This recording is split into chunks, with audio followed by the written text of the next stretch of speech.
Hi, everyone. Good evening. Thank you for joining us this evening.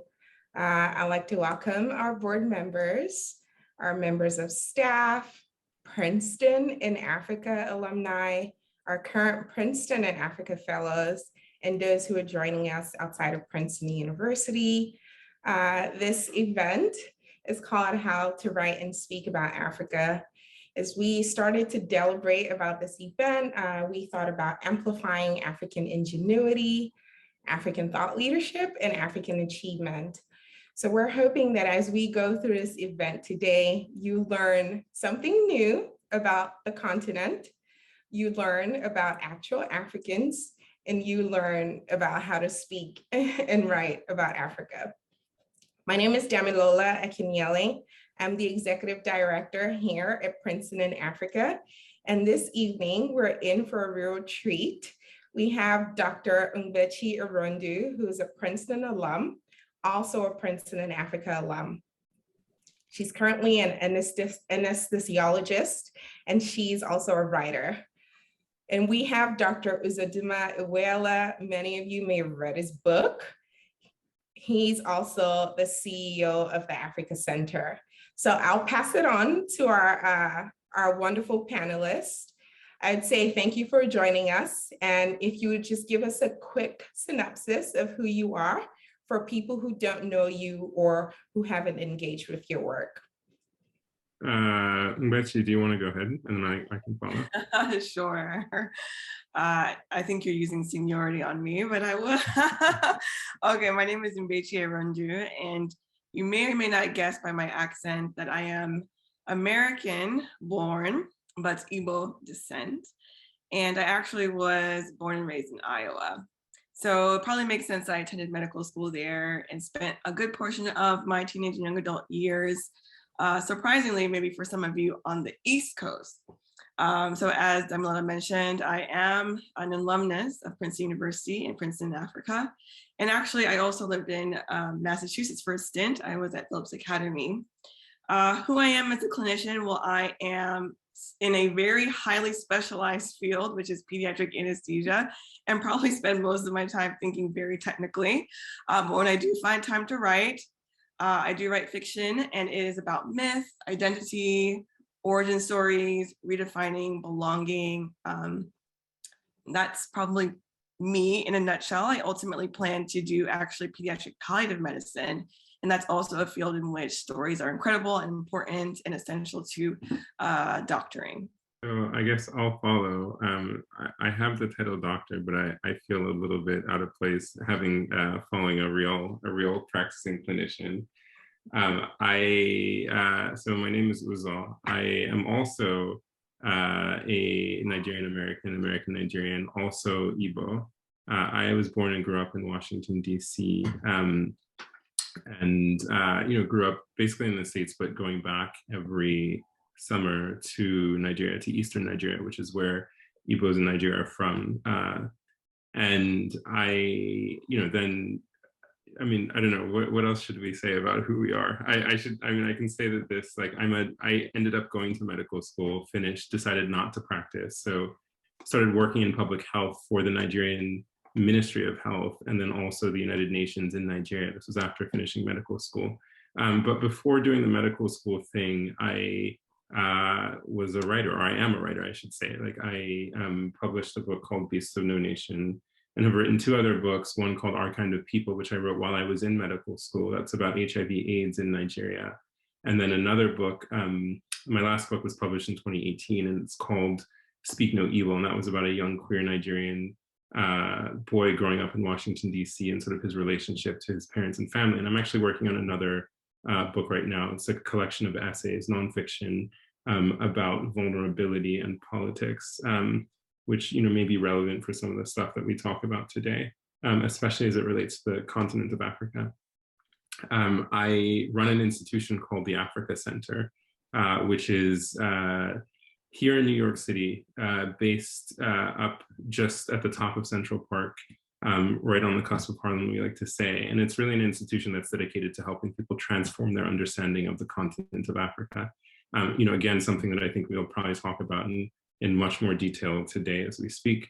other than that, I am on the faculty at NYU. I teach creative writing in the creative writing department there, and do a number of other things related to the continent or to creativity. Like I'm on the board of Sundance, and I'm on the board of the IRC. So really in career, I think trying to pull together all these different things, but really under the thread of it's really about narrative change, and as it relates to the continent of Africa, which is how I tell myself, and possibly also how I tell my parents about the very disparate things that I do in my life. But we can also talk about that if y'all want to get into the therapy session. That's incredible. I just want to take a moment to honor all the expertise and excellence that we have in the room tonight. Thank you both for making time to speak with us. I heard a lot about identity and how you introduced yourselves. So Nigerian American, live in the West. You do a lot of work between Nigeria and the US. And just wondering how your identity, how you balance both identities, and then looking at yourself through the lens of sometimes people may not necessarily know how or where to place you. Does it affect you how the West describes Africa or labels Africa? And how do you see yourself in those identities? I think the identity question is a really interesting one, a fascinating one. I think if you're a writer, it's kind of at the core of everything you do, right? And whether that's if you're writing about yourself, which I think a lot of folks do, and I think a lot of folks do poorly, and a lot of folks, there are very few people who do it really, really well. And that, that's something that I'm very attuned to, especially in teaching writing and teaching nonfiction. I think it becomes a big thing. And I think that extends then to the idea of writing about identity in the larger sense. Like, how do you write about a quote unquote African entity or African identity or a Black identity? How do you get into that and do that in a way that makes that both resonates, right? And then also makes some kind of sense of the absolute chaos and complexity that really is identity. I was thinking a lot about just how, we introduced ourselves, and just thinking a bit about, I guess, Hannah Arendt talking about the idea of identity very much in Western society being tied to, like what you do, right? Like essentially how productive you are, as opposed to how you want to be or who you want to be. And I think that with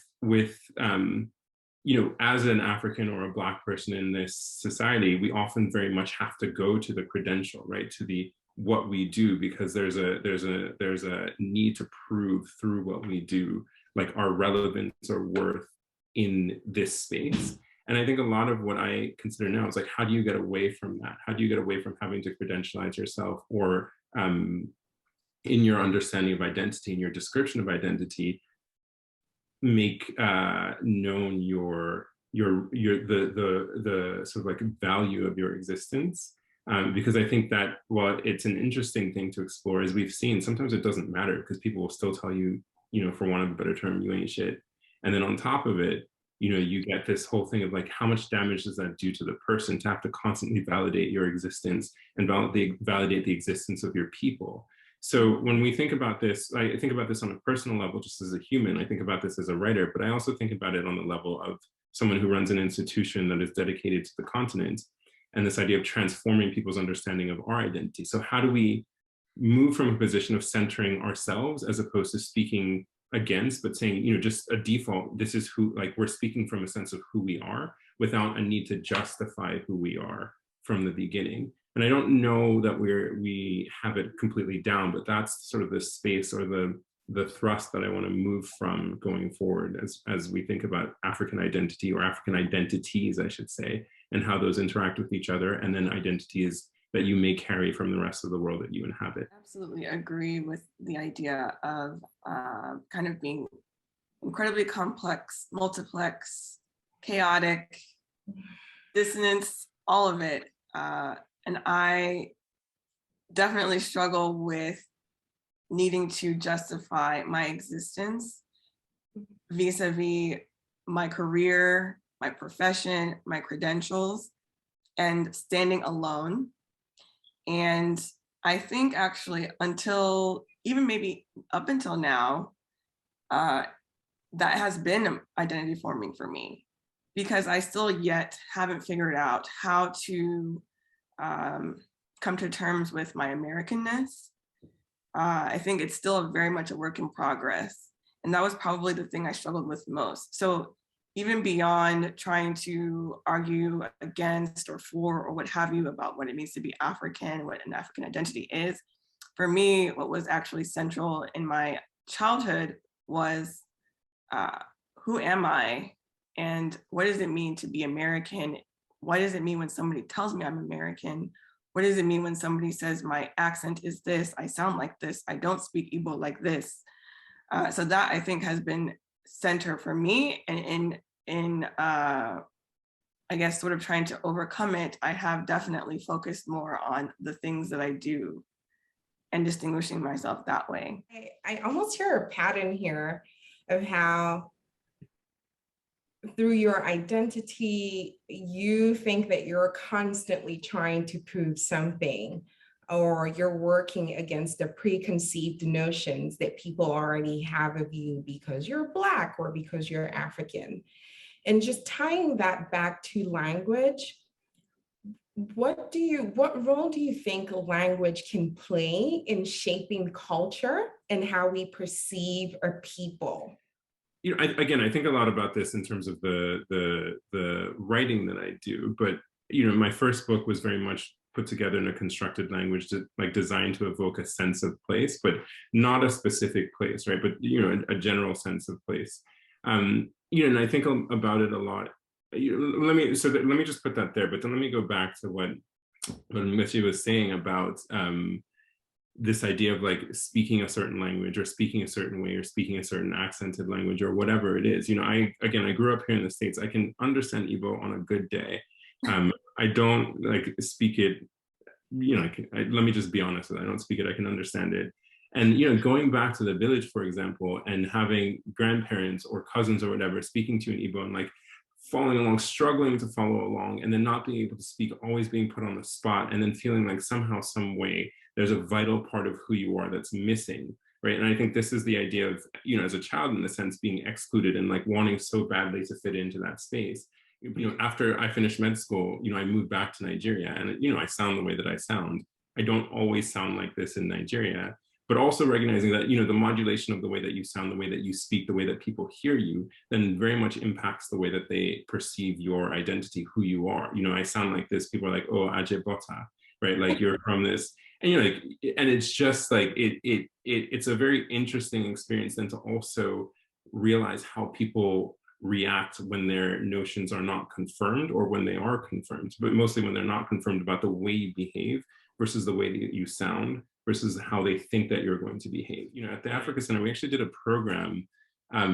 This was with the Radcliffe Institute on, it was, you know, slated about genetic diversity on the continent, but we brought together a whole bunch of geneticists with philosophers of identity, folks like Anthony Appiah, historians like Mamadou Diouf, who's over at Columbia, people like John McWhorter, who I'm sure you saw his like most recent piece, but we're not going to talk about that. And you know, like, and you know, and but what was interesting is like having folks like John McWhorter on there, who's a linguist by training, when he's not making his political commentary, speak about how important language is in the understanding of diversity and the movement and the quest for an understanding of who we are as a people, right? As is the scientific genetic understanding of who we are as a people. And in fact, language maybe being even more important, considering that that's like an easily identifiable differentiator, especially in a place where people look quite alike. Yeah, definitely something that I actually write about often. And in fact, the novel that I am supposed to be working on was conceived from this fascination with language and how it can be used to alienate, to distinguish, how it can be a tool of forgetting, remembering. I studied folk tales at Princeton, actually, as an anthropology major. And I'm just fascinated by the ways in which I wish I knew parables, but the ways in which we tell stories in short form and long form. And I think that is essential to who we are as Africans. And something that I agree, I feel something missing And maybe that's something that's why I have been searching for it in my literary pursuits. There's this, I don't know, Uzo, if you know this, there's like a phrase like an Igbo proverb is like the palm wine with which colon nut is eaten or something like that. And of course, I don't know the metaphor, which is, I think, like an example of the failure, the overall failure. Yeah. But, you know, so I feel like that in and of itself, that lack has really shaped how I conceive of stories.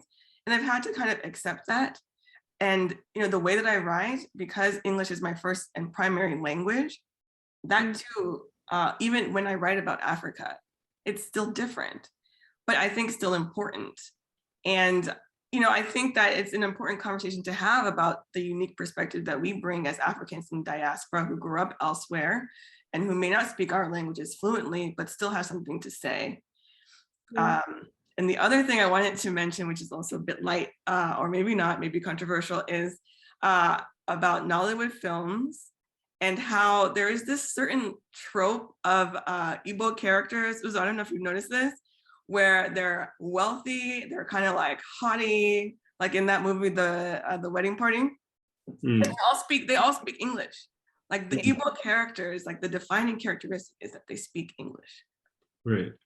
And so you're trying to get people into trouble, aren't you? That's what I know. Yeah, somebody changed that narrative. Anyway, I just find it really interesting. I don't know. I haven't quite thought about it as much as maybe I should have, but I just, every time I see those sort of characterizations in film, I just kind of wonder, what does that mean for us as a people? You know, that narrative about us or about the English language and how it's used. I think there is something about to be said about the modification of language, right? And the ownership of, so that, you know, and it's, how do I put it? It's these things where we often start with some of these things from an essentializing perspective, right? That like, this language belongs to this place, this language belongs to that place. And I think a lot of that is a production or a product of a Western mindset, right? Which is that things are static and quantifiable and, you know, like, you know, and have always been, right?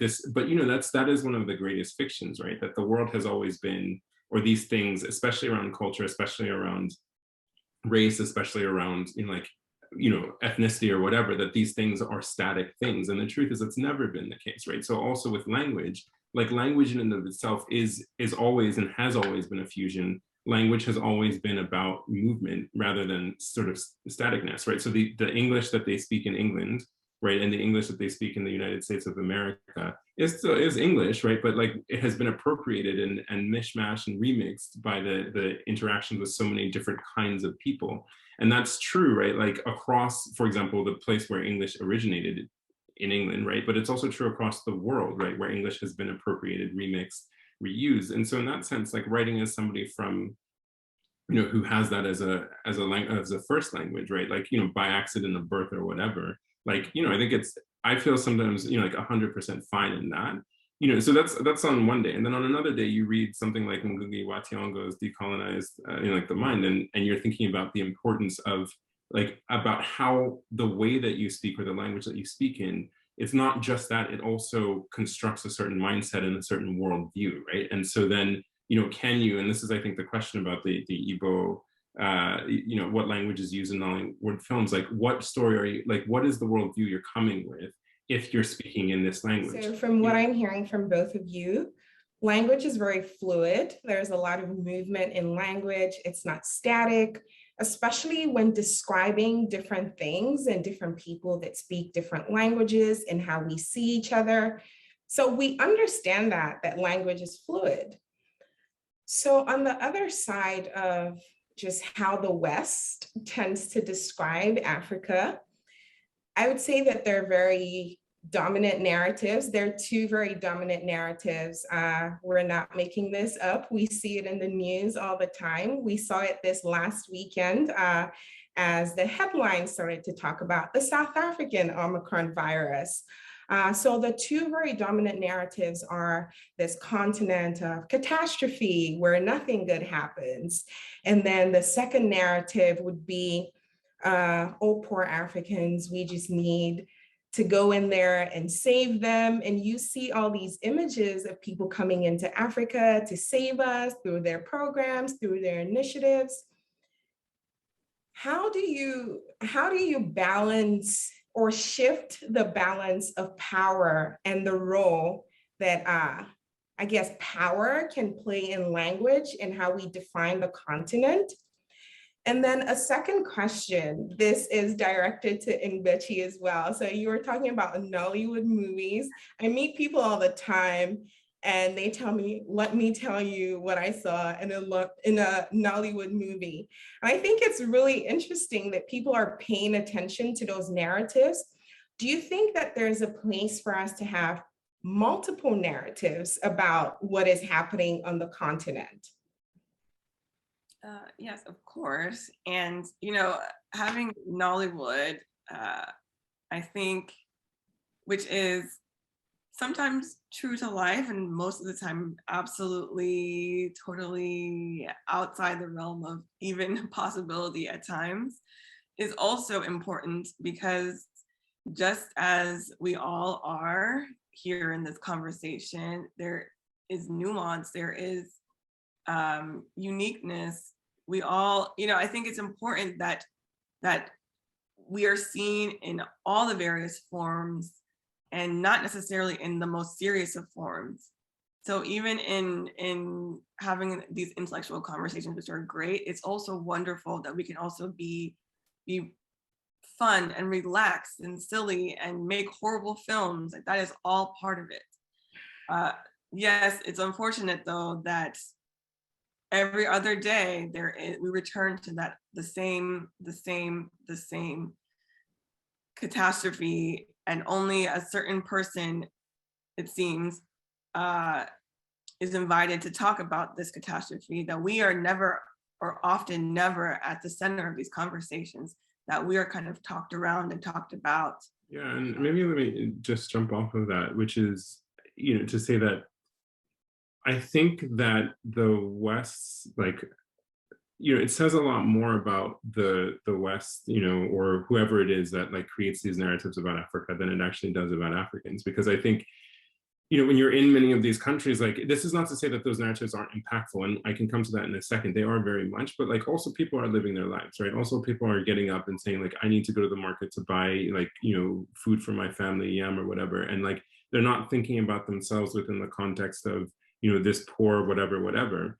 Not always, right? Like, and then there are, you know, when people start to think about opportunity, et cetera, again, that's not from it's from the angle of like, what do I want for myself, my family, my community in a better way, and not necessarily from the, oh, I'm a poor, starving person here. So I think what that says is a lot more about like the way the West thinks about itself and its relation to the world. And actually it's a deep insecurity, I think, that's evidenced in the West. Like, you know, that if you think about it that way, right, it changes the framework and the dynamic in terms of your interaction with that narrative. And so, you know, do you need to necessarily push back against it, or do you need to ask people like, you know, maybe you need to sit down on the couch and like, let's do some psychoanalysis, like what's really going on with y'all that like this is the only thing that you keep coming up with, or like what does this narrative serve, right? So, you know, if you think about it, for example, the New York Times just last week, and we can talk about, or the week before last, sorry, we can talk about the whole Omicron South Africa variant thing, which is just out of this world, or actually very much of this world. But you know, there was a story about the DRC and mining of cobalt or other minerals necessary for this, you know, the green revolution, right? And it was talking about the United States and China, and like, you know, then the Congolese were in that article somewhere, right? Like, I'm sure you all saw this. It was kind of like, well, you know, and then these people here, but really the battle is between these two great powers, you know. And what does that tell you about like the framework? It tells you the anxiety is really about two things. One, it's about China, which if you're on some of the calls that I'm on, like, it's crazy, right? The way that people are going crazy over China in this country. That's one. People also don't really realize that they've kind of lost that battle, especially when it comes to if you're talking about influencing the continent, but you know, I didn't say that. Second is that when it comes to these people, right, it's also a deep-seated anxiety about their role or relationship to us, and like our ability to perhaps block, you know, the things that they need for themselves, right? As opposed, and I just think that we have to really consider that. And then how do you go about sort of like repositioning or like taking control of those narratives? How do you go about making sure that a story, and I think the New York Times, I'm just going to say it, is a nonsense newspaper most of the time for many things, but especially when it comes to reporting on things like race and when it comes to reporting on the continent of Africa. It's just the worldview is so completely distorted and really very much like as liberal as the paper claims to be or thinks it is very much about, it's delusional, right? It's like very much captured by this delusion of white supremacy that they can't even see. That like when they write a story, it's just like, all right, well, I know where you're coming from. Like I understand like what your project is in actuality, even if you yourself can't admit to that project. And that's another part of what we need to think about. So how do we move from there, right? I think one is you have to really own and take up space in this sort of like battle of ideas, right? So, you can say what you want about Qatar and Al Jazeera, you can say what you want about the Chinese and CCTV, but they have understood this game in real form, right? Which is like, these people are going to write their shit. You also need to write your own stuff. So I, often say that Qatar's, the two things they don't joke about are their gas fields and that television station, because they have so much impact just off of Al Jazeera alone. Why do you think the Saudis decided they were going to boycott the Qataris, and basically close their border? It's because that Al Jazeera was doing damage to them. That is a hugely important foreign policy, weapon, right? And we don't have that. We haven't invested in that in a way that we need to shift, shape, control dialogue. Part of that is also that we don't for ourselves, we're not doing the due diligence, we're not doing what we need to do to understand where those dialogues, what that narrative, we talk about narrative a lot, we talk about story, like what people are saying about us, but I challenge, do you know how many stories are published in Western newspapers about the continent of Africa? What is the tone of those stories? What's, where do those stories exist? How many come out a year? Those are things that as Africans or African governments or African, business professionals, but whatever, that we need to do. It's actually something that we're doing at the Africa Center in partnership with the University of Cape Town, is looking into, major media platforms in the West, in China, in South America. How much do they mention the continent of Africa or countries in Africa? And what do they say? You have to start there. If you don't start there, then you're just arguing into the wind, particularly because you need to know your audience, the people that you're speaking to. Again, we talk about the Western need to quantify and atomize everything. You present the data and say, okay, hey, New York Times, of the 40 stories you did, 39 are negative, most of them are focused on this, then you're in control of the conversation in a way that you maybe weren't before. And I think we need to think about that. That's one. And then two is the idea of sometimes you also just have to not give a damn, right? Where you have to create and construct your own environment and ecosystem. And I think examples of us doing this are really interesting. So when you think about what our musicians are doing, especially, all these guys with the Afrobeats and whatnot, you're just saying, I'm going to construct an ecosystem, right, in which I will speak, and then you will be forced to speak on my terms, right? Nollywood is also a really great example. And I love what you were saying about this. Sometimes you just make a movie about nothing, right? Because that's what you want to do. It doesn't have to have a point. It doesn't have to represent us to the world. It just has to tell a story that you want to tell. Some of some of these stories are just really important because story is always political, but politics and play can be very closely intertwined. And I think that we have to think about the politics of play, especially in narrative, and what that means, right? So that you are speaking to a sense of what's the word I'm looking for? It's a Friday night, so forgive me. But you're just speaking to this sense of humanness, right? And the human need to play. And that in and of itself is a political statement without necessarily being overtly political. And that is really important in terms of narrative and language. Sometimes it's y'all be damned. I don't really care and I don't have the energy, right? Because you guys have a psychological issue or a problem with your own understanding of self that is projected onto us, that, it has very real political and economic consequences for us, but it points to in many ways a deep lack of self-confidence or a void in this other society as a whole, that it always has to be you always have to project your own worst fears onto this other population. They've been doing it since forever we interacted with them, right? Since ever it became economically important, to do so, whether you're talking about Conrad or you're talking about all the way back. Interesting is if you look at some of the texts from very, very early on, before this whole colonial economic project got going. I mean, I think there's a book called The Travels of Sir John Mandeville, Yeah. like 1300s or 1200s or whatever. And most of it is clearly made up, but there's a passage that I really like because he writes about, like, it's just speaking about the continent of Africa, like the small passage in there. And he's like, you know, in this place, you know, like if you ask them to draw God and the devil, they would paint like the devil white and they would draw God as black. It's like, I'm butchering it, but like, you know, think about that understanding of us in the Western consciousness before it became advantageous to exploit us versus what goes on now and how that's in the service of that, but all the narratives are in the service of exploitation. And you'll get a sense about where the relationship would actually go. I think that that's very fascinating. Toni Morrison, the late Toni Morrison, said that the very serious function of racism, right, is distraction. It keeps you from living your life because you're constantly having to explain yourself and your reason for being and your reason for doing. But much like what you and Dr. Erondu already said, sometimes you don't need an excuse for living. You don't need to do something exceptional. It doesn't need to be an intellectual conversation. You're showing life as it is on the continent. Also heard a trend in what both of you said, especially when Uzo referred to the New York Times and traditional media and Afro beats and all the exciting things that the Whiz Kids and the Taylor Savages are doing across the world. What role do you think that social media can play? Or what role do you think social media has played in changing that narrative a little bit? So for a very long time, people thought we're a certain way, and then social media shows up. They can see us living our lives. They can see our excellence, our beauty. What role do you think that social media has played in, I guess, portraying us differently? And then what role can it continue to play? And then maybe another part to that question is, so we're having all these conversations about, usually we talk about catastrophe when we talk about the continent, right? But that's not the only story. It's not the single story. But then also making room to acknowledge that there are some places that are full of catastrophe. How do we balance the knowledge of those two things? Sorry, I really want to say something just on the language really quick, because one thing is I also think it's important to think about not just written language or spoken, but like visual language. And the example I'll give is the artist Stephanie Dinkins, you know, another person we had in Africa Center program.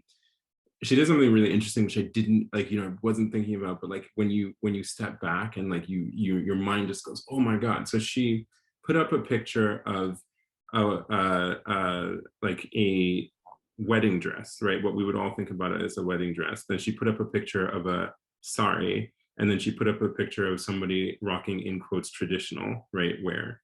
And she was like, when you search for wedding dress on Google, like, what do you think comes up, right? And of course that like the white wedding dress comes up, but she's like, are these not wedding dresses? Like, are these things also not, you know, and this goes back to like how language shapes your worldview, right? And how, and it just, you know, I just wanted to bring it up because I thought it's so fascinating, right? Which is like, why is one a traditional wedding dress or traditional and the other is not traditional? Is not like a white wedding dress a traditional dress from a certain culture, from a certain part of the world, just as a sari is, just as somebody wearing Ankara is, or whatever. Do you know what I mean? Like, I think that's something really to think about. And then, you know, in terms of the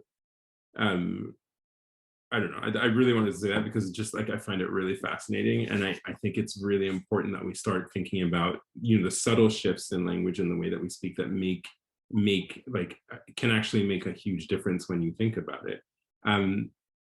Right down to the whole like developed or developing countries, right down to the, you know, I like to say as much as possible rich and poor countries as opposed to developed and developing, because like what are we developing to? Or have, you know, like if you think about the developed, like you've developed but you've destroyed the whole world, so have you really developed anything, right? Like those are the things that come up in my mind a lot when thinking about the way that we use language and the way that we speak about ourselves or the world. But then, you know, on the social media question, I mean, I don't know, I was told by my cousin who's like, I don't know, 15 or so the other day that like, you know, Uncle Uza, your social media is the social media of a person in their 30s. And I was like, accurate. Very, very accurate. I don't really have much to say, except that I do think, you know, the ability to speak outside of the gatekeepers is really, really important. But also you run up against the fact that there are no standards, which is also very problematic. And, you know, it's not just an African problem, it's not just a Nigerian problem, it's a global problem that I don't know what you do with that. But it's definitely a positive in many, many ways. And the fact that, you know, you can't just say X about a place anymore, because people in that place will now say, oh, I heard that you said X, like, let me come for you, right? Like, let me tell you what's really going on. That is so necessary in reshaping the way that our understanding of the continent actually is, right? So all these people in South Africa who are like, nah, y'all not gonna say this is a South African variant. Not when in the Netherlands, you guys had this joint 2 weeks ago and you decided not to tell anybody. Oh, okay, all right, that's cool. Do you know what I mean? Like, that's such an important part of reshaping the way that stories are told about who we are as Africa and Africans. Yeah, I was actually going to say something sort of similar to the kind of the wedding dress conundrum. And that is probably why I also don't use social media like a 30-year-old does. And because I see what's behind the curtain, and I know that, so I do have like a sort of like a hidden Instagram account, and I see all the wonderful things that I want to see, but I also know that these are things that have been curated for me. So, you know, I would love to imagine that everybody else sees what I'm seeing on Facebook, Instagram, but we all know that you get to see what you want to see. And then the algorithm just continues. So the more you click, you know, the more you look, view, whatever, scroll, the more of that same thing that you see. So yeah, I definitely have a fraught relationship with social media, but there is a lot of potential for us, I think, on the continent to actually, you know, work together amongst ourselves. So rather than this always having to argue against the West or to be something other than what the West thinks, it is a wonderful opportunity now to be who we want to be for ourselves and communicate across borders now, you know, about our own concerns and about the things that we care about. And whether it's, you know, in the market looking for whatever, and we don't really even care about this, what you're saying about South Africa and the variant, whatever that might be. I think for me, that perhaps is what is more important to me when it comes to social media. If you could banish any narrative about Africa, what would it be? And then the second question would be, so our audience tonight, right? We have our board members on the call, we have our fellows, our alumni, and Princeton in Africa, we do work in Africa. So we have a passionate group of professionals who are on the continent. Most of them don't have African identities, very well intentioned. How do you navigate, I guess, if people just have questions about, okay, so how do I talk about Africa? What is my role? What is my role in telling the story and honoring this continent where I'm working or where I'm living? And then I guess the final piece to that question would be just what is the general call to action for us who are listening, who have a story to tell, who have the platform and the opportunity? I'll start since I think I can relate most to that, I think second to last question with regard to what it was like to be a Princeton Africa Fellow amongst those who maybe don't always look like I do or have connections to the continent. And I will say that I am incredibly delighted to see that now the Princeton Africa cohort is far more diverse. Yes. So I want to congratulate all of you for that, because I think representation is really important and making space is really important. And as much and as well-intentioned as we all are, I can speak for myself in saying this, because I think often about race and racism in medicine, bias, all of those things, and who is allowed to tell stories about what it means to be Black in America. And often that may very well not be, you know, it doesn't necessarily, or maybe should not always be immigrants or Nigerian Americans like myself. I think, of course, I have something to say, but I should also make sure that I am not the only person that's allowed to have something to say. And so I think the same thing goes for those who have an interest in Africa, who travel to Africa, and just making sure that you make space for those other narratives and to allow a platform for those other narratives, to be a sponsor for those persons or narratives or whatever the case may be. But I don't know that I would banish any of these narratives, to be honest with you, because, you know, it's almost like people are going to say what they're going to say. It's up to you to decide what is relevant to respond to and what you just let people make fools of themselves by asking, right? Or by perpetrating, like, or perpetuating, sorry, is the word I was looking for. Like, you know, so it's, if somebody wants to continuously speak of the continent of a place of poverty and death and destruction, you know, they can do that, right? Which is, it's their right to do it. I don't want to be in your head if that's the way that you think. It's also my right to ignore you and continue to build the society that I want to build. And when you lose out, I mean, like, who's going to be laughing? Case in point, a lot of people said that telecoms would never take off on the continent. People were saying that these people don't know how to do anything or whatever. The people who invested in MTN Nigeria, like, that's the South Africans who came up, and then the IFC, that's their single best investments, right? And if they had listened to people saying, oh, it will never work in Nigeria, then you wouldn't be here, right? And these are economic examples, but like, the funny thing is, like, these economic examples are clear because people have been extracting from the very beginning. The ones who say that place is a basket case often happen to be the same people who know that there's so much money to be made there, but it's in their best interest to make sure this place looks like a basket case or is described as one, so that no one else comes in and messes up their game. So, you know, I'm just like, you can, it's almost futile to try to stop people from, you know, pushing their own agendas in the way that they speak. And I really do think it's, as opposed to putting energy into banishing, I think it's up to you to seed the world with new narratives about who you are, right? And how you are, and your strength and your power and your purpose and relevance. Yeah, I think I have a more extreme view with regard to the banishing. Maybe it's the physician in me, but I absolutely love banishing certain. And so for me, I actually I feel that that last point was is worth banishment, frankly. And so I guess I'll add a little bit then to what I had said earlier about my experience as a fellow in Botswana. And yes, I absolutely observed a very, like, two different sort of African experiences. The quote expat experience, which again, a problematic term, I think, but that expat experience in which you only hung out with other people who looked like you, who came from elsewhere, but yet you're living in Africa. And then the other experience, which is perhaps the Black African experience, and was my experience maybe by default because I happen to look like the people that I'm living among, but in which case I felt perhaps was a bit more enriching. I felt like I live in the place. And so, yes, I would absolutely like to banish the idea that when one goes to Africa, it's not really about really interacting with people at all.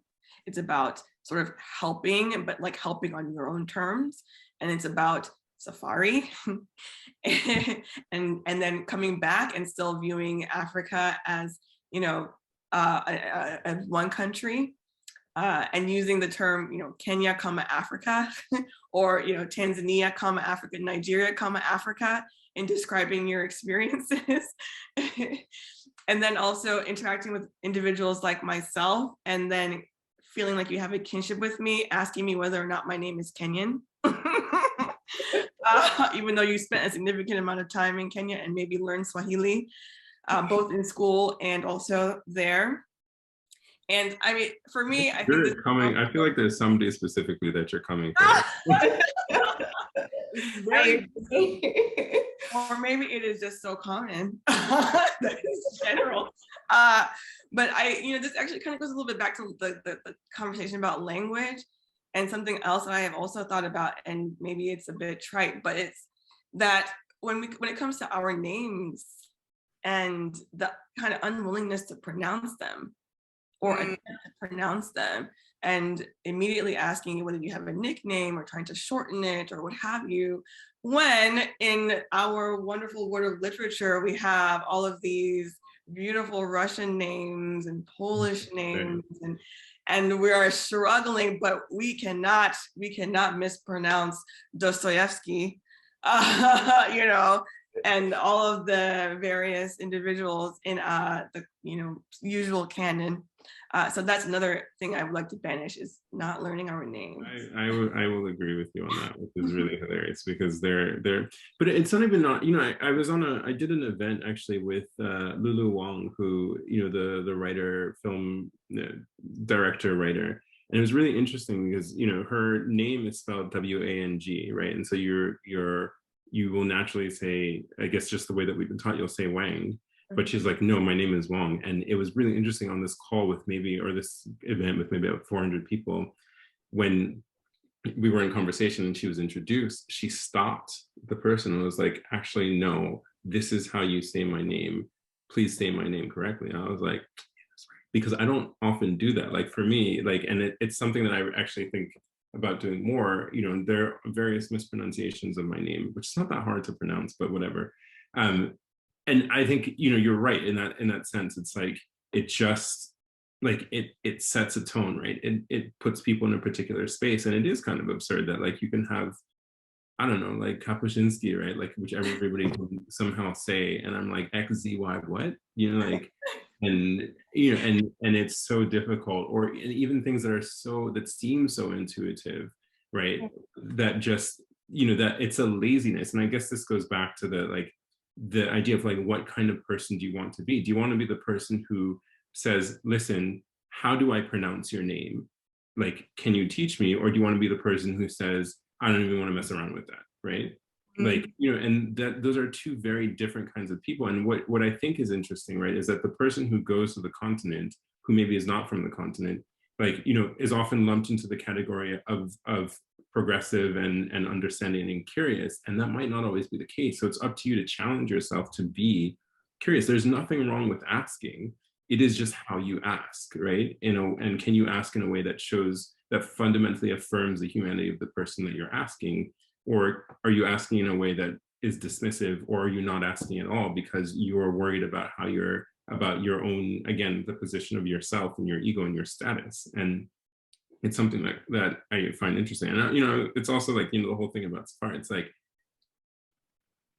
I was like, I really need to do this safari thing, because I spent 30 odd years like going to this continent and not seeing one animal in the wild. You know what I mean? That everybody was telling me about, these lions and tigers and things. I think it wasn't until I was like, I don't know, like 28 or something, that I finally went, and now the only animal in the wild that I've seen an elephant and a leopard and like a rhinoceros. And I was like, oh, these people keep telling me about this safari. This sounds pretty awesome. You know what I mean? Like, but this is not my understanding or experience of who I am or how I am as an African person, or a person with deep ties to the continent. So I just find it really funny. But I mean, it's that thing where it's like, maybe it's because in their own environments, they've kind of killed off almost everything that exists, right? So it's like, there used to be lions in Europe. There used to be bears in some of these places. They don't exist because they killed them and they ate them all. So like, I don't know, or they made them into coats or whatever, like royal robes, who knows? But like, maybe that's the fascination. I think Peter would love this conversation very much. And you both said something very profound. So I do want to pause this conversation and honor the fact that we have African names. Would you say your full name to us on this call? Say it how it's supposed to be said, not how people call you or address you. Okay, so I have to confess, my parents might be on this call, but I struggle a little bit with pronouncing my last name correctly. I will just say that much. And it's something I've had to accept with my American accent. But my first name is pronounced Mgbechi. My middle name is pronounced Ugonna, and my last name is pronounced Erondu. So it's that ndu. I can't really pronounce ndu, means life. So it's really unfortunate that I struggle to pronounce it correctly. Mgbechi, what does your first name mean? Oh yes, Mgbechi means God's time. And Ugonna means like Ugo is eagle, Nna is father. So it's my father's eagle, you know. It's a beautiful name. But yes. Beautiful name. I am Uzodimma and my last name is Iwala. So first name means like the good path or the good road, or, you know, and my last name, very interesting. So if you meet anybody with my last name, like spelled the way my last name is spelled, the likelihood is that they're a relative, because it's not a very common last name at all. But, you know, two words, Iwe, meaning anger ala land. So it's like essentially like anger of the land for all intents and purposes. The story behind it is that my great grandfather, he was named this because, you know, he was essentially one of these kids who kept, he was the one who survived after a long line of kids that kept dying. And so the story is that my great-great-grandfather named him this because it was like essentially it was like a lament in a certain way. But it's and then it became our last name because my grandfather, when he was going, you know, signing up to go to school, I think it was the story is that on the forms back in those days with the colonial people administrators, it asked, what is your father's name? And so he was like, all right, well, let me just put my father's name. And then all of a sudden they started calling everybody this. So that's kind of how we got there. But yes, that is my name. Very interesting. And my name is Damilola Akinyele, and Damilola means God has blessed me with wealth. Thank you all so much for this very rich conversation. I see that we have some questions, and I'll transition to the question and answer segment. So an anonymous person wants to know, going back to the conversation of narrative, I think there is often a third within the US in which I believe particularly pertains to Black Americans and their point of view on African nations. The narrative sort of birthed at the spoken and unspoken tension of competition between the Black and African community. Where do you think this tension stems from? And how do we go about de-escalating this tension through our societies? That's a good one, and it's both a painful one and also a profound one, but also kind of to be expected, right, in a sense. And I think, you know, the idea that there wouldn't be some tension for so many reasons, I think is one of the places where we sort of the idea that there should be an automatic understanding, right, is I think where we go wrong, because, you know, people are not the same, right? Like, and I think it's important to acknowledge that from the beginning. You know, that's one. I think two is there's obviously a manufactured component to this tension, right? Which is if you can get people on either side to essentially disavow their relationship or disavow their likeness to people on either side of the Atlantic Ocean, then you're doing exactly what you need to do to keep people in positions of powerlessness, which is divide and conquer.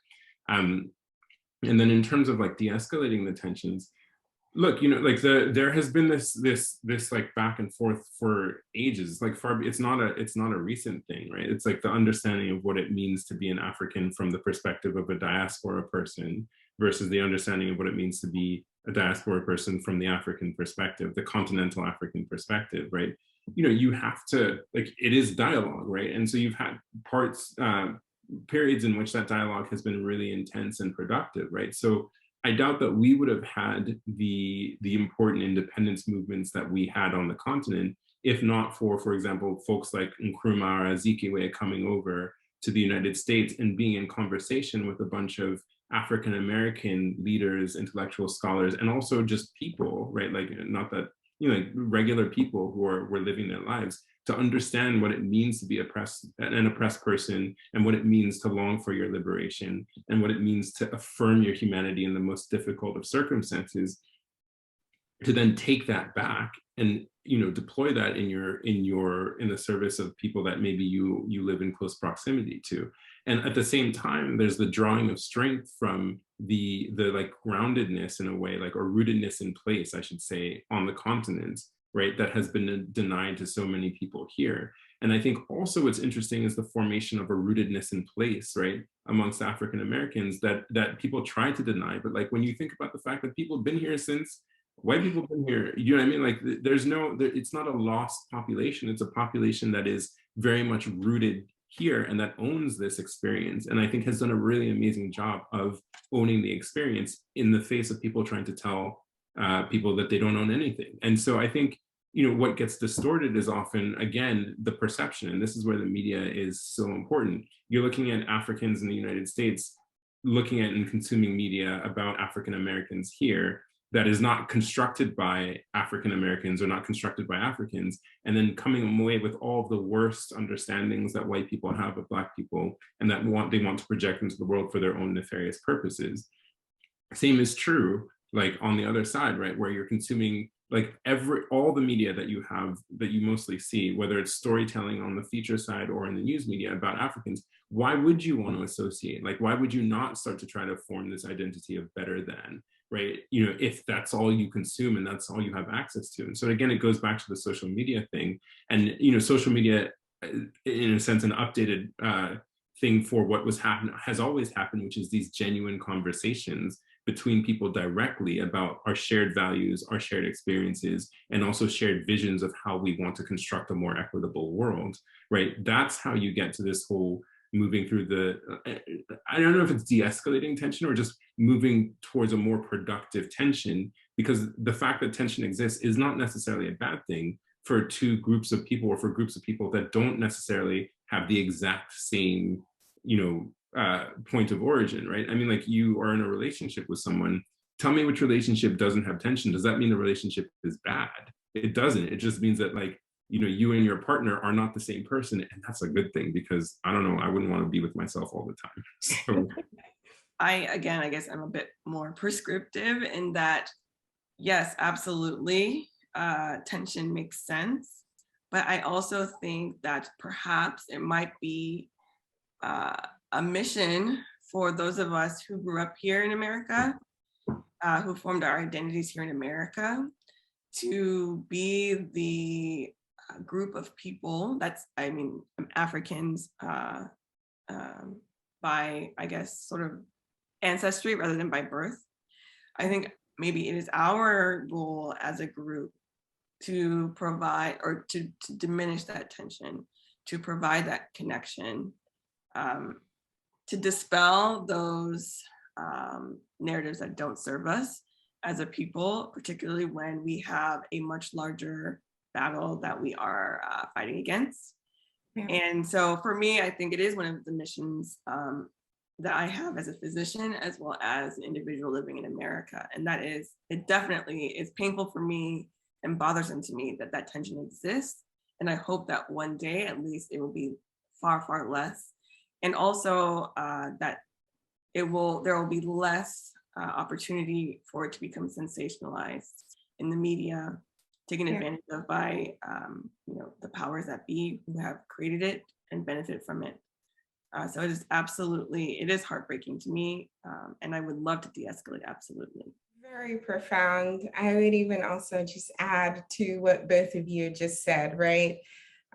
People create these narratives for their benefit, but if you actually look at the history of our relationships as Africans and Black Americans, you look at South Africa and how Black leaders stepped in and championed an end to this apartheid season, right?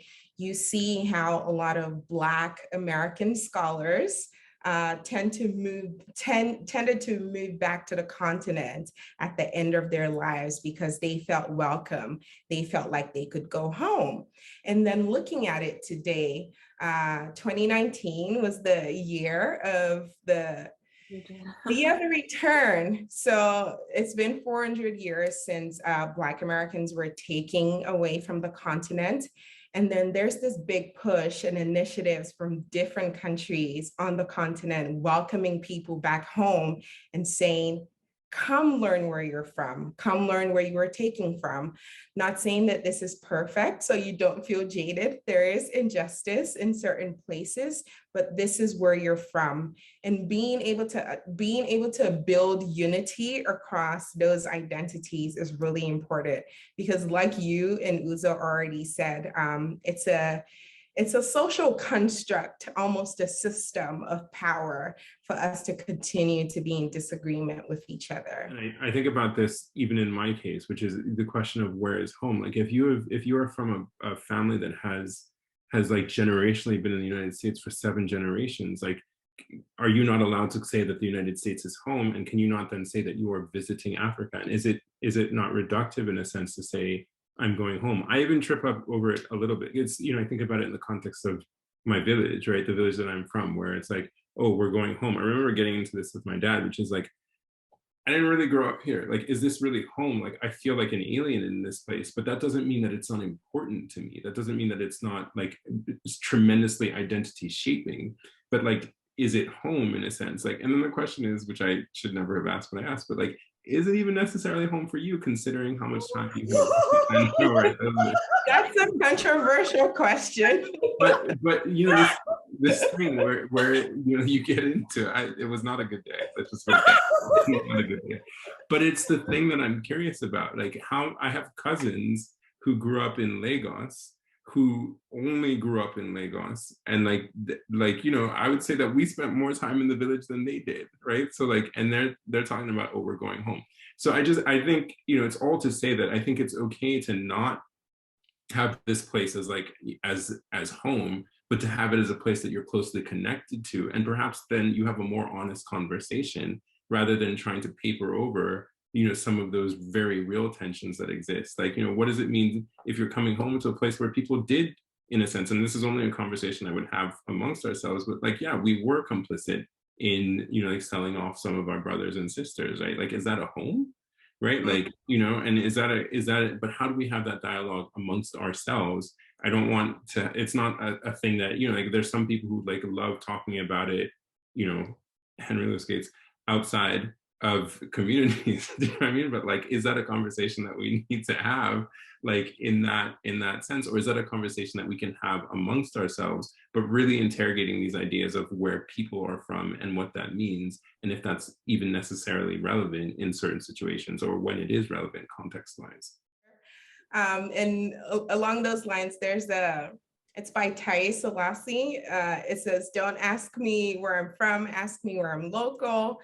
So if people on this call are interested in like just some of the concepts that Dr. Uwela just talked about, please look up the TED Talk by Taye Selassie. I have a second question.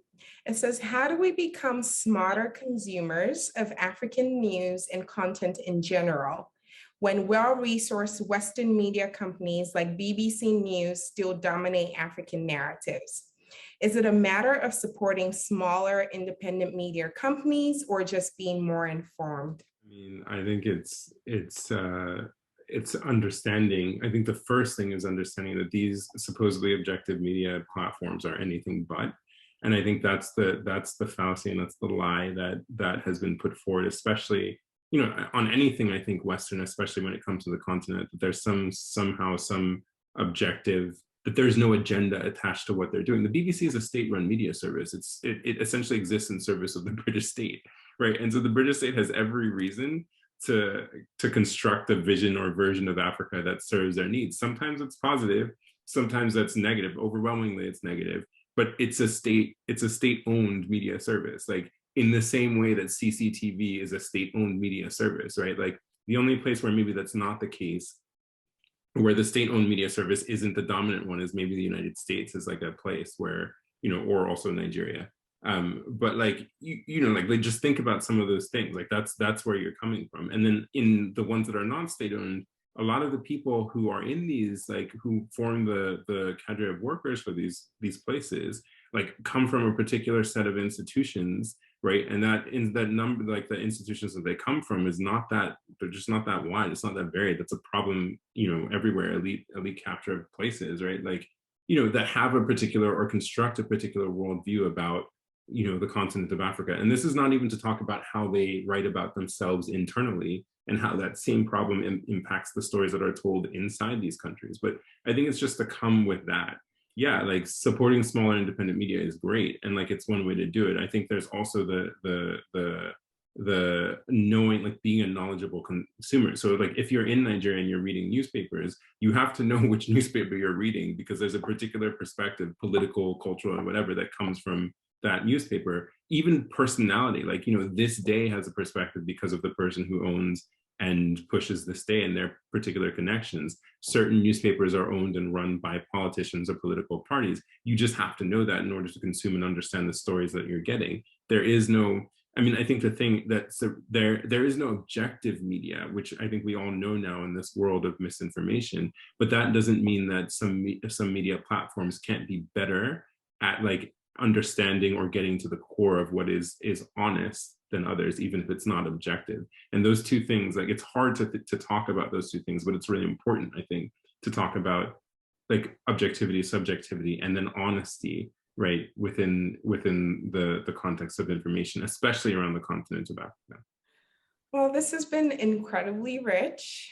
Thank you both for your time. And I think something that maybe if you joined us very late, or you don't necessarily know, there is a unique commonality between our speakers. They're both doctors.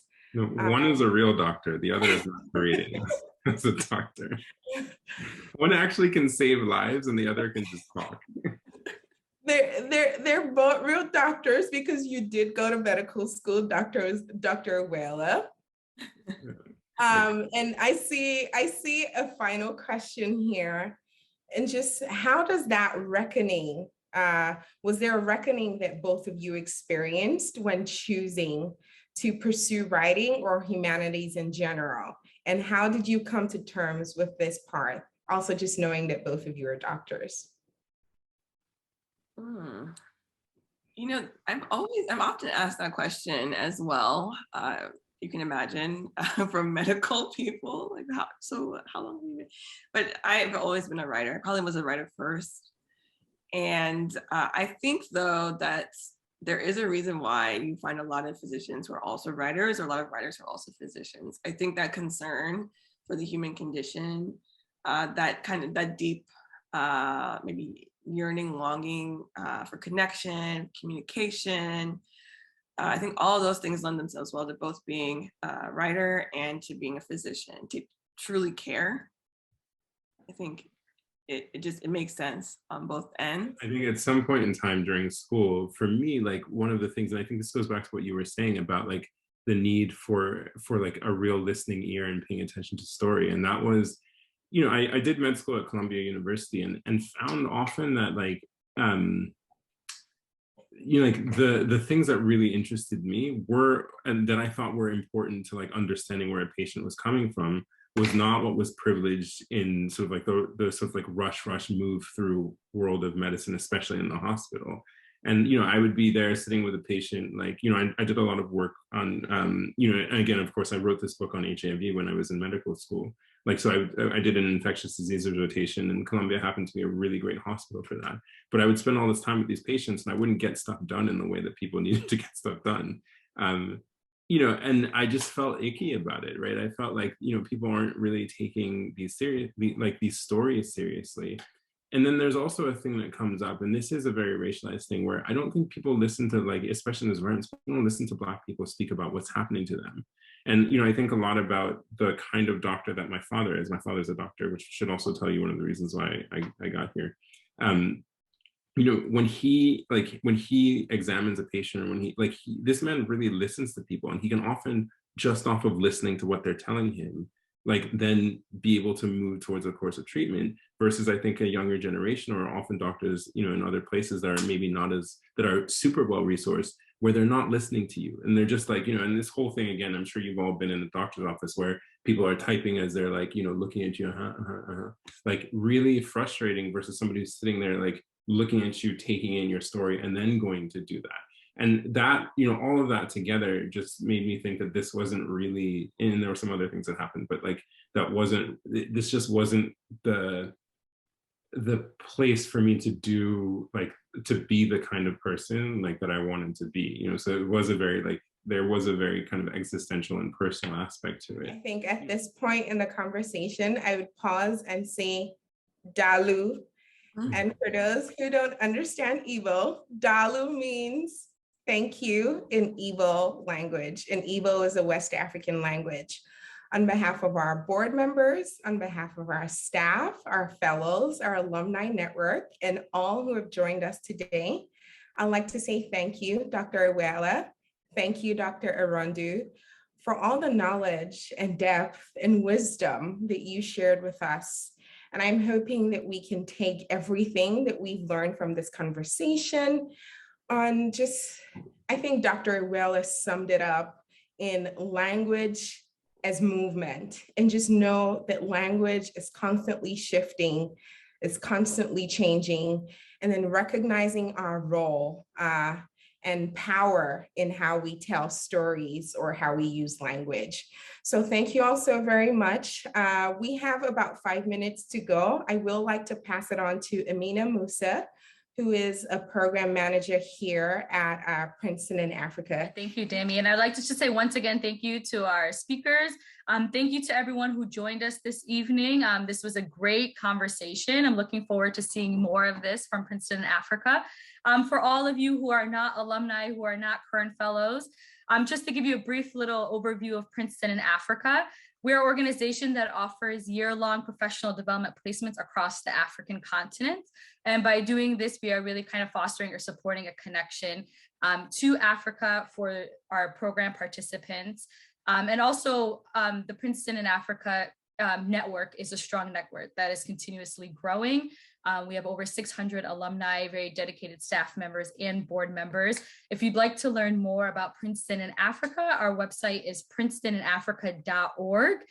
And we are on socials. We are on Instagram, LinkedIn. You can follow our fellows when they're on site. And now that they've been working remotely for the past couple of years, you can also kind of see what their work and engagement looks like. So please, we're also on LinkedIn as well. So please feel free to check us out on socials and our website. And thank you all for joining us again this evening. Thank you all. Have a great night.